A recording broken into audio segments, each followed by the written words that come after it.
The story begins in silence, the kind that feels intentional, not the peaceful quiet of a retired life, but a silence that seems constructed, maintained, and protected over decades. For years, people believe they understood the life of Gene Hackman after he stepped away from Hollywood.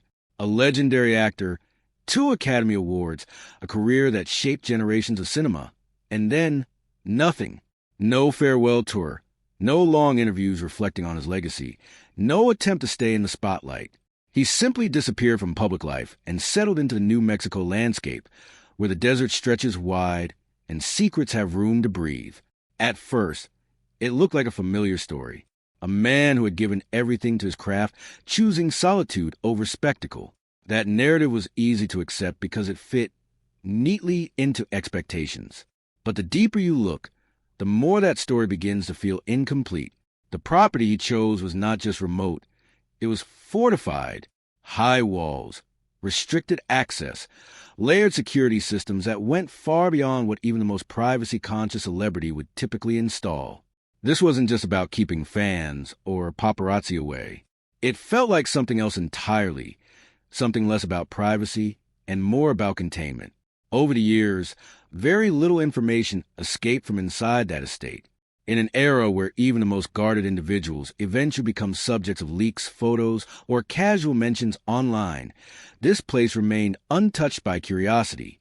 Workers came and went, but they never spoke.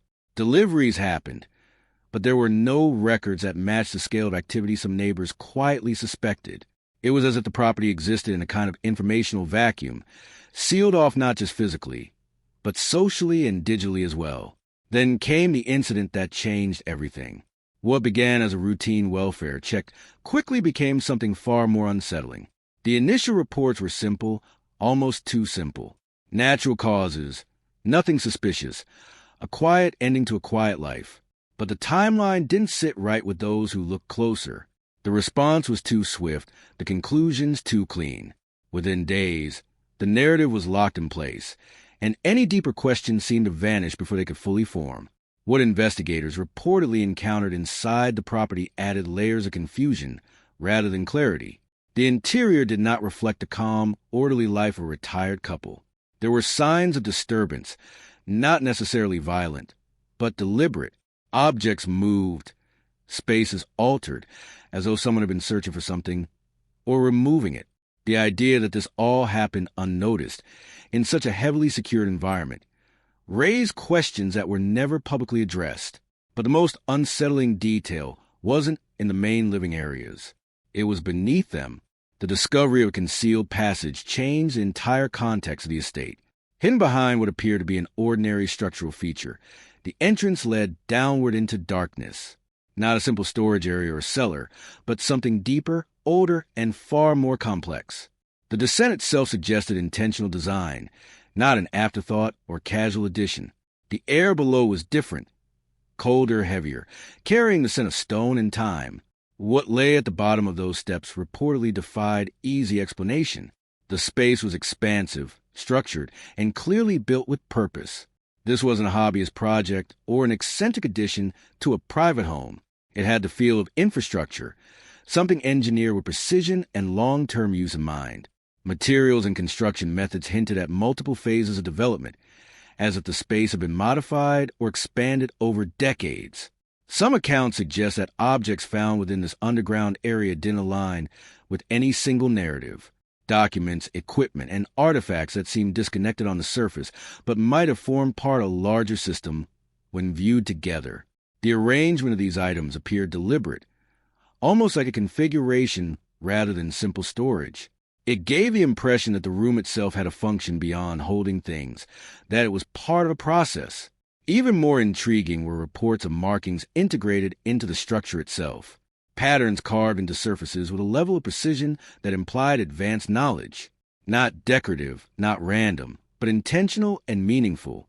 Those who analyzed them privately suggested connections to complex systems, possibly astronomical, possibly mathematical, but nothing was ever confirmed publicly. And without official acknowledgement, those interpretations remain in the realm of speculation. One of the most persistent elements of the story involves the idea that this underground space predated the property's most famous resident. that it wasn't built by him, but discovered. If that's true, it raises an entirely different set of questions. Who built it? Why was it there? And how did it remain hidden for so long? The region itself has a long and complicated history, with underground construction, much of it tied to government activity during the mid-20th century. Facilities built for purposes that were never fully disclosed, some of which were later abandoned, or at least officially declared as such. The possibility that the estate sat atop something older, something forgotten or deliberately obscured, changes the narrative entirely. It suggests that the man who lived there may not have been the creator of the mystery, but its caretaker, that his role wasn't to build or reveal, but to maintain and protect. And if that's the case, then his decades of silence take on a different meaning. Not withdrawal, but responsibility.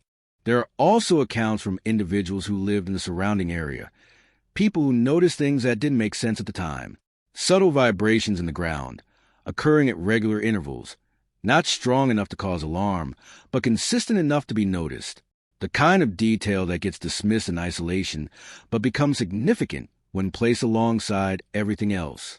Especially when there's no clear source, no visible machinery, no industrial activity nearby, nothing that would explain a repeating pattern beneath the surface.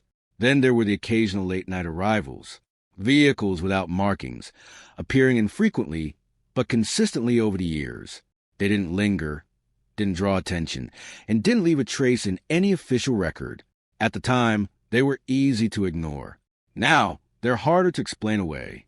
If something was being transported in or out of that property, it wasn't meant to be documented. Perhaps the most compelling aspect of the entire story is how quickly it disappeared.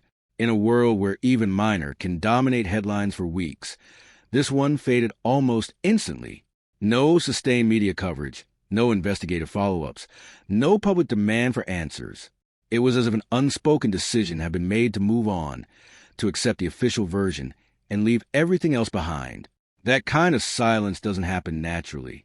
It requires alignment between institutions, media, and sometimes even the public. Whether that alignment is intentional or coincidental is difficult to determine, but the result is the same. A story that feels incomplete, frozen at the surface level, with everything beneath it left unexplored. Some believe the explanation is simple, that the more dramatic elements of the story have been exaggerated or misunderstood, that what lies beneath the property is nothing more than a relic of a different era, misinterpreted through the lens of modern curiosity. It's a reasonable perspective, grounded in skepticism and caution. Others aren't so sure. They point to the gaps, the inconsistencies, the details that don't quite fit. They argue that the absence of information is itself a clue, that when a story closes too neatly, too quickly, it's worth asking what might have been left out. Not every mystery leads to something extraordinary, but some do, and those are the ones that tend to disappear the fastest. In the end, what remains is a question rather than an answer, a property that no longer belongs to its original owner, a space beneath it that may or may not still exist in the form it was discovered, and a narrative that feels carefully contained. Whether there was ever something truly significant hidden below, that desert home may never be confirmed, but the idea persists that for decades, something was being watched, maintained, or protected in a place no one thought to look. That a man known for playing complex characters might have lived a role far more complicated than any script he ever followed, and that when the time came, whatever truth lay beneath the surface was sealed away, not with noise or spectacle, but with silence.